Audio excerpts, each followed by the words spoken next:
وضو کی آیت اور حکم اترا مدینہ میں. وضو کا حکم اترا بولیے مدینہ طیبہ میں 6 ہجری میں. وضو کا حکم اترا مدینہ میں. فاغسلوا وجوہکم وایدیکم الی المرافق مدینہ طیبہ میں. اور وضو میرے آقا کرتے تھے ہجرت مدینہ کے 13 سال پہلے مکہ میں. حکم وضو اترا مدینہ میں اور وضو کرتے تھے مصطفیٰ مکہ میں. کس آیت کے تحت کرتے تھے؟ آیت وضو اتری ہے مدینہ میں. تو آقا مکہ میں وضو کرتے تھے چونکہ وضو کے بغیر نماز نہیں ہوتی. کس آیت کے تحت کرتے تھے؟ اگلی بات چلیے نمبر 2. نماز فرض ہوئی معراج کی رات.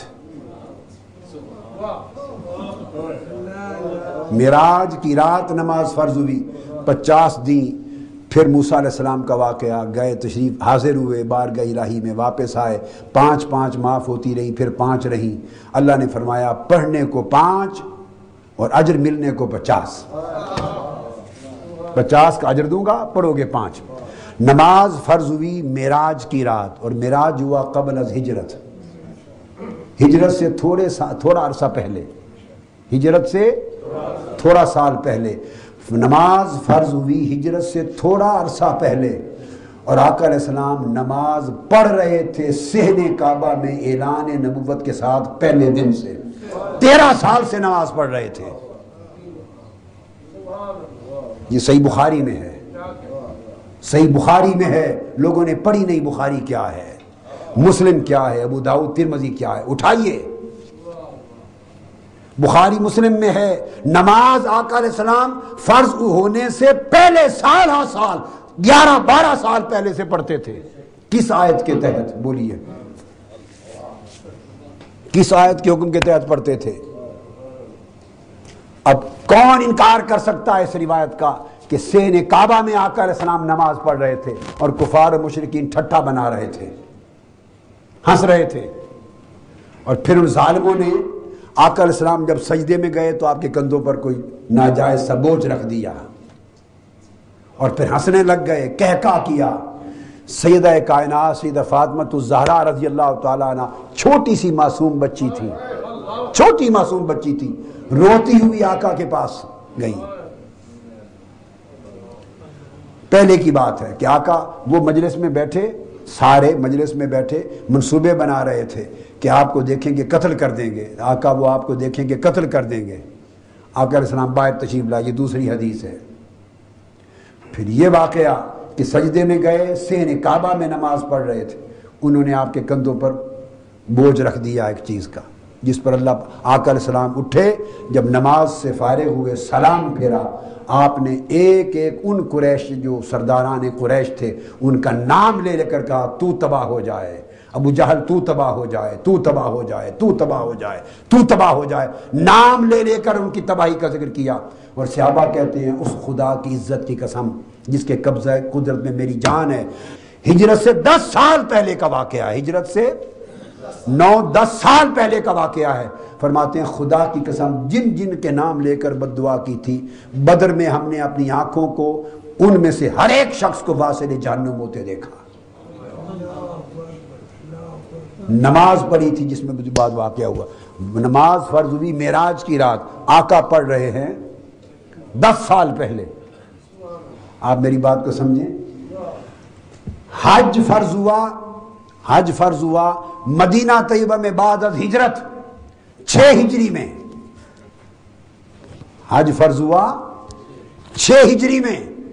تبھی تو آقا علیہ السلام حدیبیہ تشریف لے گئے صحابہ کرام کو ساتھ لے کر. حج فرض ہوا ہجرت کے 6 سال بعد, اور حج کرتے تھے آقا علیہ السلام مکہ کے زمانے میں. کس آیت قرآنی کے تحت؟ صحابی کہتے ہیں کہ میں نے آقا علیہ السلام کو عرفات میں دوران حج وقوف کرتے دیکھا. اگر کوئی کہے کہ یہ دور جاہلیت کا جو طریق تھا اس طریق پر کیا ہوگا تو غلط ہے. دور جاہلیت میں وقوف عرفات میں نہیں ہوتا تھا, مزدلفہ میں ہوتا تھا. وقوف عرفات حضور نے مقرر کیا, جاہلیت کا وقوف مزدلفہ پہ تھا، مگر حضور وقوف عرفات کر رہے ہیں اس طریقہ پر جو اسلام کا طریقہ ہے، حج فرض ہونے سے 15 سال پہلے۔ کس آیت کے تحت؟ اب جب یہ ساری باتیں سن چکے تو ابھی وہ آیتیں نہیں اتری ہوتی تھیں، کیا حلال ہے کیا حرام ہے، کیا فرض ہے کیا واجب ہے، کیا کرنا ہے کیا نہیں کرنا۔ رسول کا عمل ان چیزوں کا محتاج نہیں ہے، رسول پر قرآن کے علاوہ بھی ایک وحی اترتی تھی، وہ حدیث ہوتی تھی۔ قرآن کے علاوہ بھی ایک وحی اترتی، وہ حدیث ہوتی۔ اس لیے بے شمار احکام قرآنی 10 سال بعد آئے، عمل حضور پہلے کرتے رہے۔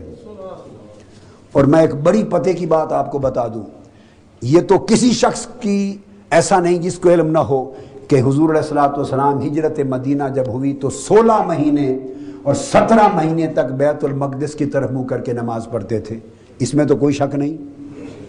بخاری مسلم میں متفق علیہ ہے، اور قرآن تحویل قبلہ کی آیت دوسرے پارے کی پہلی آیت ہے۔ 16 مہینے 17 مہینے سے کدھر منہ کر کے نماز پڑھتے تھے؟ بیت المقدس۔ تبھی تو التجا کی، چہرہ انور اوپر کیا، فَلَنُوَلِّيَنَّكَ قِبْلَةً تَرْضَاهَا، پھر چہرہ اقدس پھیرنے کا حکم آیا، فَلَنُوَلِّيَنَّكَ قِبْلَةً تَرْضَاهَا، میرے حبیب جس قبلے پر آپ راضی ہیں، ہماری کیا، ہماری غرض تو آپ کی رضا سے ہے، تو چہرہ پھیر لیں۔ فَوَلِّ وَجْهَكَ شَطْرَ الْمَسْجِدِ الْحَرَامِ، میرے محبوب اپنا چہرہ انور مسجد حرام کی طرف پھیر لو۔ یہ پہلا حکم ہے جس کے ذریعے کعبۃ اللہ ہمارا قبلہ بنا، کعبۃ اللہ ہمارا قبلہ بنا۔ اور صحابہ کو حکم آیا فَوَلُّوا وُجُوهَكُمْ شَطْرَهُ، صحابیوں تم بھی اپنے چہرے قبلہ کی طرف پھیر لو۔ سمجھ گئے بات؟ اب میں ایک لطیف سوال کر رہا ہوں، پوری دنیا جو سننے والی ہے، لاکھوں کروڑوں آدمیوں سے اور کل دنیا کے علماء سے، تاکہ بات پوری طرح سمجھ میں آ جائے۔ تحویل قبلہ کی صرف یہ ایک آیت ہے، پورا قرآن اٹھائیے الحم سے والناس تک، ایک رکوع کا بیان ہے تحویل قبلہ کا دوسرے پارے میں۔ تو تحویل قبلہ سے مراد بیت المقدس سے منہ پھیر کر کعبہ کی طرف کرنا ہے۔ تو کعبہ کی طرف جو منہ پھیرا، یہ تو پھیرا اس آیت کے ذریعے۔ تو اس سے پہلے جو بیت المقدس کی طرف منہ کر کے نماز پڑھا کرتے تھے، وہ کس آیت کے تحت پڑھتے تھے؟ بتا دے، دنیا کا کوئی شخص بتا دے۔ کعبے کی طرف منہ پھیرا،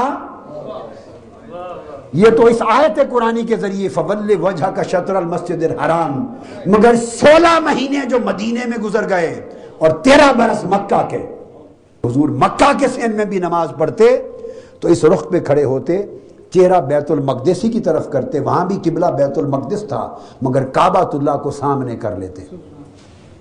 4 ڈائمنشنز ہیں نا، مشرق مغرب شمال جنوب، صحن میں جس طرف کھڑے ہو جاؤ کعبۃ اللہ کے صحن میں، اس رخ پہ کھڑے ہوتے کہ کعبہ بھی سامنے ہو جاتا اور قبلہ اسلام بیت المقدس تھا، دونوں اکٹھے ہو جاتے۔ مگر مدینہ طیبہ گئے تو چونکہ اپوزٹ ڈائریکشن تھا دونوں شہروں کا، القدس اور مکہ کا ڈیفرنٹ ڈائریکشن تھا، دونوں اکٹھے بنتے ایک سمت میں نہیں تھے۔ سو کعبۃ اللہ کی طرف پشت ہو گئی اور بیت المقدس کی طرف جاری رہا قبلہ۔ مدینہ جا کر نہیں بنایا، یہ 13 برس مکہ کے بھی نمازیں بیت المقدس کی طرف رہیں۔ میرا سوال یہ ہے کہ مکہ جو کعبہ مقرر ہوا وہ تو اس دوسرے پارے کی سیقول الصفحاء والی آیت سے ہوا، فَوَلِّ وَجْهَكَ شَطْرَ الْمَسْجِدِ الْحَرَامِ۔ اس سے پہلے 13 برس اور 16 مہینے مکہ کے جو بیت المقدس کی طرف منہ کر کے نماز پڑھتے، وہ کس قرآنی آیت کے تحت؟ پورے قرآن میں دکھا دے کہیں کوئی آیت اس سے پہلے اتری ہو کہ بیت المقدس آپ کا قبلہ ہے، وہاں نماز پڑھا کرو۔ تو نبی امر الہی کے خلاف کر سکتا ہے؟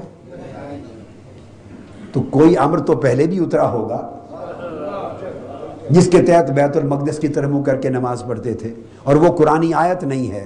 تو پتہ چلا رسول کا تعلق اللہ سے دوہرا تھا، صرف قرآن کا نہیں تھا، ایک تعلق قرآن کا بذریعہ جبرائیل، ایک تعلق بغیر جبرائیل کے براہ راست، بغیر جبرائیل کے براہ راست ڈائریکٹ تعلق تھا وحی کا۔ وہ امر الہی حضور کے لیے اترتے، آیتیں بعد میں امت کے لیے اترتی رہتی، مگر حضور کا عمل